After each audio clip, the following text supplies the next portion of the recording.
Good afternoon. My name is Angela Bradford. I'm a registered and licensed dietitian, and I'm here today to speak to you all about obesity regarding African American women in South Carolina. A disclaimer for our discussion today is that the contents of this work are for a project completed by a student in the University of New England's Master's Applied Nutrition program. All works published by students are solely the responsibility of the student author, and viewers/readers should be aware the work, statements made, and opinions expressed are strictly those of the authors and not the University of New England.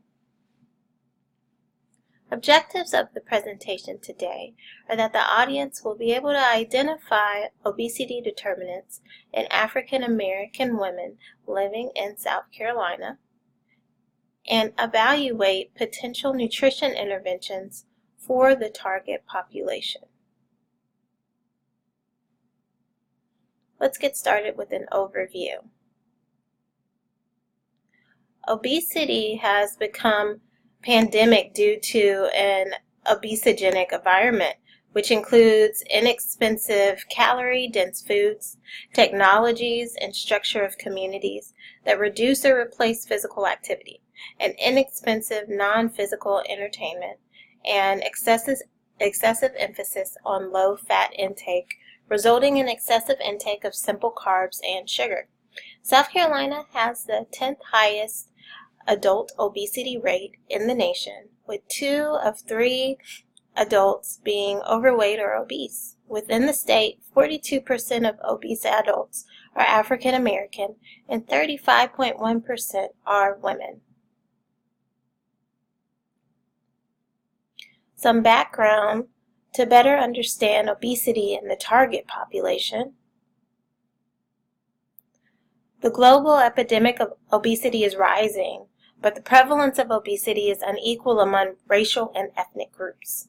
In the United States, Black women have the highest rates of obesity compared to other racial ethnic groups, with a body mass index classifying them as being obese of greater or equal to 30.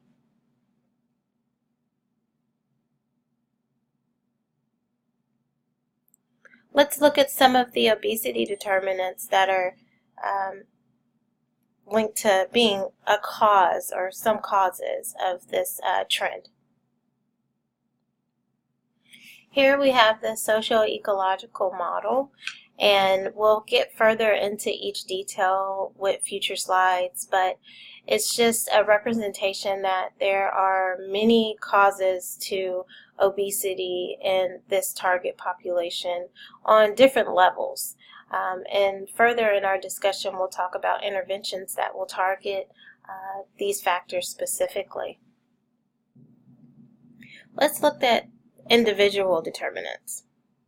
Recent studies have explored hereditary traits linked to obesity in African American people. Lower levels of a hormone called adiponectin have been previously shown among women as compared to men and among blacks as compared to whites. Lower levels of this hormone has also been associated with greater adipose tissue and metabolic syndrome. Excessive gestational weight gain and postpartum weight retention likely contribute to the development of overweight and obesity in Black women. Black women are also more prone to postpartum weight retention than white women when they gain weight during pregnancy.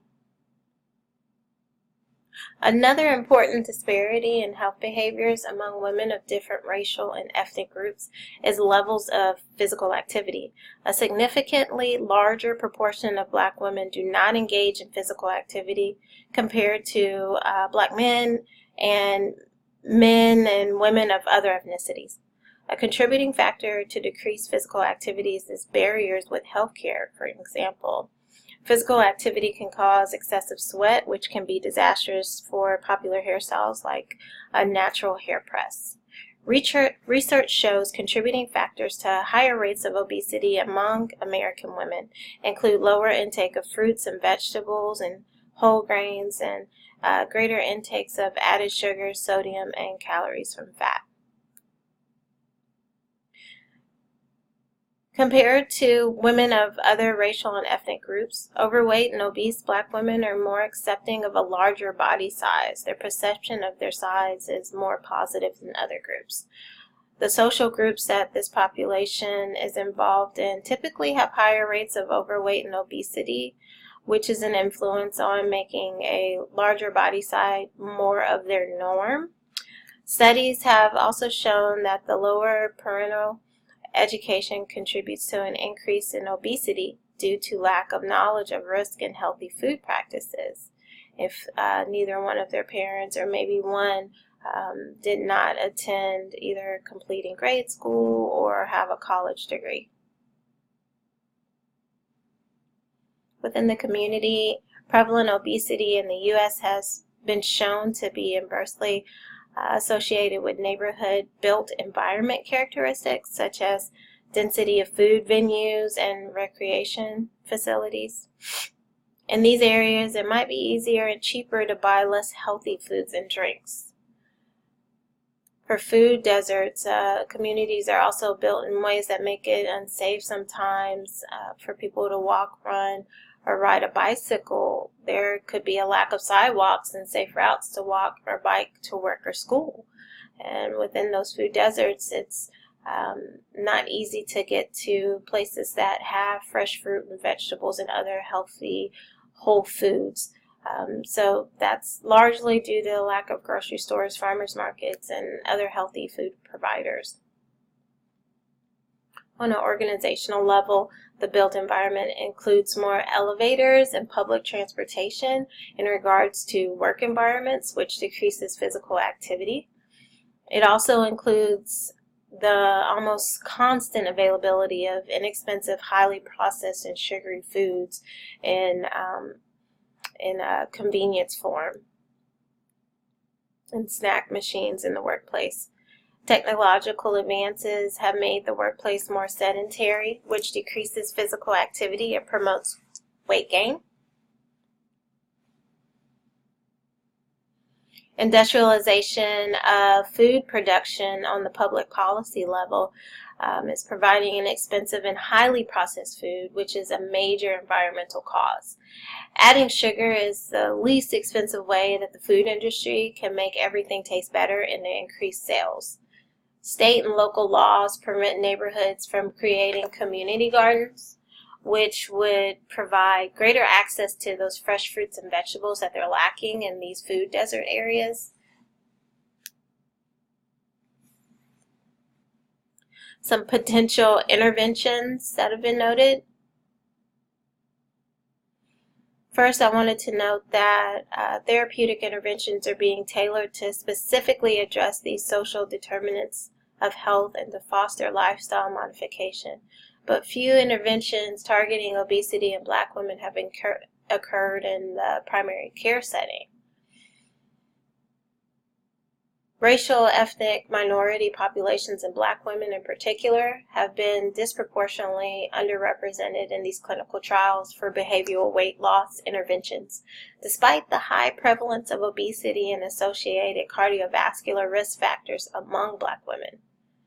Specifically, the current literature suggests that successful community-based interventions focused on obesity in Black women should engage faith-based organizations, community organizations advocating for Black women's health issues, and community advisory boards to design interventions promoting social support and environmental changes for lifestyle modification. Although recent advances have been made in obesity, pharmacotherapy, and bariatric surgery, Black women who suffer from the highest rates of Class 3 obesity have been underrepresented in clinical trials of these new treatments. More work is needed to evaluate the impact of pharmacotherapy and bariatric surgery in Black women.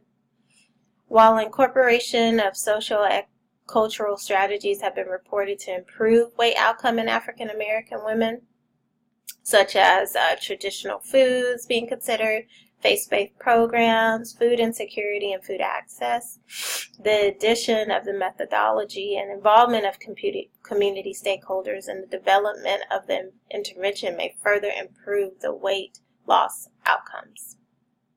In conclusion, Within the state of South Carolina, they have high rates of obesity in adults, and 35.1% are African American women. In the United States, Black women have the highest rates of obesity compared to other racial ethnic groups. And there are multiple determinants of obesity in this population at different levels of the socio-ecological model. Literature suggests that successful community-based interventions focused on obesity in Black women should engage in different areas of those determinants regarding faith-based organizations, community advisory boards to design interventions promoting social support for this target population, and environmental changes for lifestyle modification.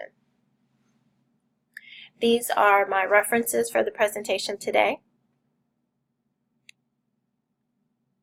Thank you for your time and attention today. I hope you all have a good evening.